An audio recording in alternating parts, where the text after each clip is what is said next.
Vascão. E hoje a vitória não termina aqui. A vitória é uma coisa que continua para terça-feira. Então, para terça-feira, vamos ser melhor. Vamos lotar isso aqui, vai ficar pequeno, nós vamos jogar lá no Maracanã. Com a torcida em cima da gente, apoiando vocês.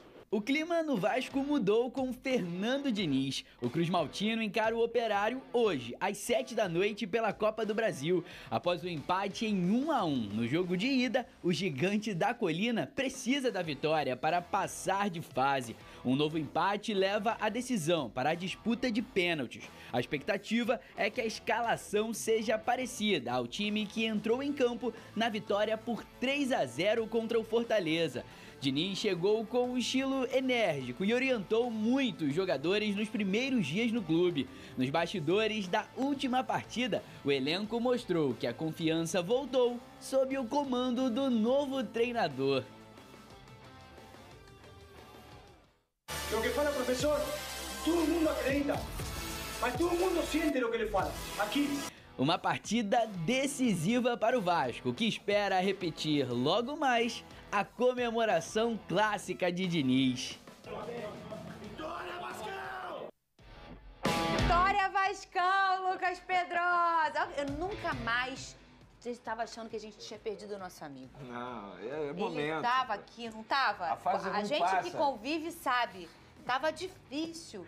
Agora, olha o sorriso Tudo dele, passa, Vene Pedrosa. Casagrande. Eu falei que pior do que tava, eu não fiz. Eu falei. Eu quero saber que Vasco que vem. Provavelmente Não o mesmo time. tem muita mudança, Não, né? O Diniz não muda muito, Coutinho né? foi expulso na última partida, mas para a Copa do Brasil não vale essa expulsão, então ele deve jogar contra o Operário normalmente.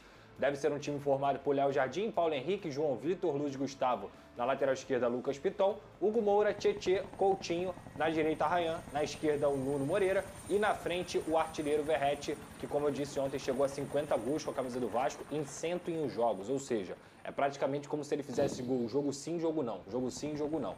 Impressionante como esse cara vem identificado com a camisa do Vasco da Gama. E é um dos pilares aí dessa equipe para o jogo de hoje contra o Operário. Acredito que vai ser um jogo um pouco mais difícil do que muita gente está imaginando, porque o Operário empatou com o Vasco em 1-1 fora de casa. E aí você olha a postura do Fortaleza, é uma postura de um time que veio jogar. O Operário não. O Operário vai realmente tentar arrancar uma classificação do Vasco em São Januário. O Vasco, desde o ano passado, em São Januário, inclusive, não perde jogos de Copa do Brasil, muito pelo contrário, conseguiu chegar na semifinal e até mesmo o jogo que foi eliminado acabou empatando, né? Não é mais um ambiente hostil. Não, muito pelo contrário. Lembra? Verdade. Pegou a referência? Verdade, peguei. Muito pelo contrário, assim, não é um ambiente hostil. O Fernando Diniz fala sobre isso, inclusive. Eles estão aqui não é para reclamar da gente, claro, não é pra... que não. Muito pelo contrário, a gente quer ganhar. Eles querem ganhar também, eles querem apoiar o time. E pro torcedor do Vasco, com todo o respeito, um pouco só já é suficiente para fazer uma festa. E isso não é que, meu Deus, fica valorizando um pouco. Não, é que o torcedor do Vasco é um torcedor que tem que ser muito valorizado, que na derrota, no empate, na vitória, tá sempre apoiando. Então hoje a gente deve ter casa cheia em São Januário e a minha expectativa é de vitória, realmente carimbando essa classificação para se preparar para a partida do próximo sábado contra o Fluminense. A gourmetização ainda não chegou na torcida do Vasco. Pelo Pensem contrário. um pouco sobre isso. Porque para você consumir, esgotar ingresso em minutos, em horas, para um time que nos últimos anos só dá bordoada na cara do seu torcedor, que é o que o Vasco, infelizmente, está se arrastando para conseguir sobreviver e sair, porque é um gigante, vai voltar ao seu lugar. Mas isso, infelizmente, essa reconstrução, ela demora. E quem fica? Quem fica são os grandes torcedores. E esses que são os que frequentam a arquibancada de São Januário. Por isso que a gente ainda vê uma essência in natura ali, né? Do torcedor apaixonado que vai para realmente empurrar e levar. Ô, Vene Casagrande, eu acho, me conserta aí, ô Pedrosa, foi contra o Nova Iguaçu na Copa do Brasil que o Nuno fez sua estreia, naquela goleada? Não, ele foi. estreou no Campeonato Carioca ainda. Mas ele jogou muito na Copa do Brasil. Mas não foi contra o Nova Iguaçu? Foi contra o Nova Iguaçu. Então foi Carioca, não foi Copa do Brasil. Não, ele estreia na Carioca, mas na Copa do Brasil contra o Nova Iguaçu ele jogou muito também. Inclusive foi o gol do Coutinho, golaço. Foi o golaço do Coutinho. E ali a gente já começou a comentar nesse programa, a chegada do Nuno vai o primeiro mudar jogo muita dele coisa. É contra o Flamengo. Ele faz um gol no Flamengo. Ah, é verdade, lembra? é verdade. Foi é a semifinal do Carioca. Vai mudar muita coisa com a chegada desse cara. E aí o que precisava esse Vasco, que falamos aqui, não tem um elenco ruim. precisava de uma organização, de um norte, de um senso, de um cara que também resgatasse esse mental do Vasco, o Vene Casagrande. Depois de quanto tempo que a gente viu o Vasco jogar um jogo inteiro bem? Porque a gente via 45 minutos implacáveis, 45 minutos some o Vasco. E não, o Vasco conseguiu, no último jogo com o Diniz, imprimiu seu ritmo, né? Não, e jogou bem, não só no ponto de vista físico, como a gente mencionou isso aqui ontem, que foi extremamente importante, tanto é que o Fernando Diniz só fez substituições no fim do jogo, foi bem também no ponto de vista tático e no ponto de vista técnico. Alguns jogadores que estavam jogando abaixo até voltaram a jogar bem. Então essa mudança de ares, digamos assim, a chegada do Fernando Diniz, o fator novo que a gente falava aqui que precisava no Vasco da Gama, pelo menos nesse primeiro momento, tem surtido efeito. Embora o Diniz tenha estreado não com uma vitória, lembra lá na Copa Sul-Americana, mas o time do Vasco acabou mostrando ali alguma melhora. Com o tempo, com o passar do tempo e ele tendo a oportunidade de botar as características dele, treinar a equipe, porque ele teve poucos treinos até agora. 3 treinos completos, pelo que eu li, estou correto? 4 treinos. 4 treinos. E 3 completos com todos os jogadores. Então, assim, é muito pouco, gente. Muito pouco. E mesmo assim, mesmo com esse muito pouco tempo, ele já conseguiu mostrar uma evolução na equipe do Vasco da Gama. É torcer para que continue evoluindo, mas diante do Operário, independentemente assim, se tivesse chegado treinador novo ou não, eu acho que o Vasco tem, entre aspas, a obrigação de passar pelo Operário. O Vasco é um clube enorme, uma camisa enorme. Por esses torcedores também em São Januário, que dentro de São Januário o Vasco não pode permitir algo diferente disso, que não uma classificação. Lucas Pedrosa, explica pro povo.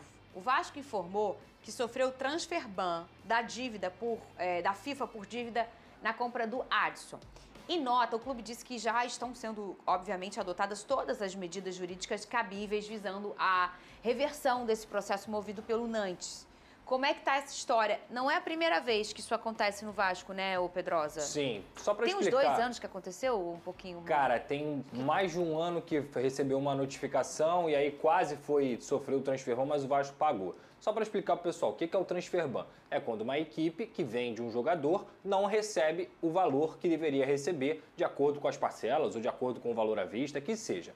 E aí, para poder receber, eles mandam notificação para o clube não paga e eles notificam a FIFA, que é justamente o maior órgão do futebol mundial. E a FIFA tem esse sistema para quê? Para proteger esses clubes financeiramente. Então, o Nantes, assim como o New Old Boys também aqui na Argentina, mas nesse caso o que gerou o transfer ban foi o Nantes, manda uma notificação para a FIFA faz um painel de juízes para entender o caso e aí, pô, beleza, isso aqui tá demais, tá devendo realmente. Vamos fazer o transfer ban. O transfer ban acaba acarretando na proibição de registro de novos jogadores. Então, o Vasco, nesse momento, hoje, está impedido de contratar. Porém, tem que lembrar, e acho que isso é muito importante para explicar para o torcedor, que o Vasco vive uma situação diferente da maioria dos clubes. O Vasco está numa recuperação judicial. Então, todas as dívidas que o Vasco tem estão em processo na justiça, que são acima da lei até do esporte. É uma lei geral, realmente, uma recuperação judicial de uma empresa, que é a Vasco SAF, e com essa situação, a dívida do Adson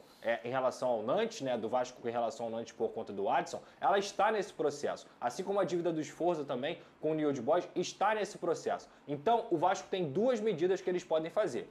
Recorre na FIFA e explica que está em recuperação judicial para que a FIFA possa fazer uma nova apuração e tirar esse transfer ban, ou se a FIFA realmente não aceitar, faz o quê?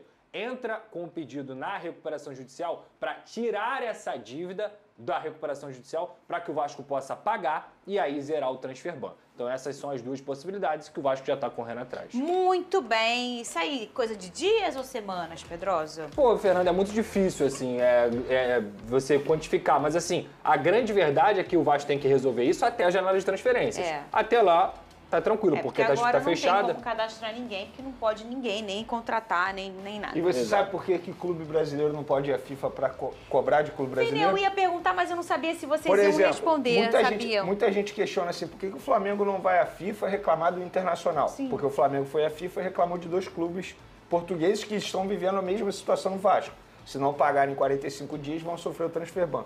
Porque aqui no Brasil, quando é clube brasileiro, tem que ir à CNRD, que é um órgão da CBF.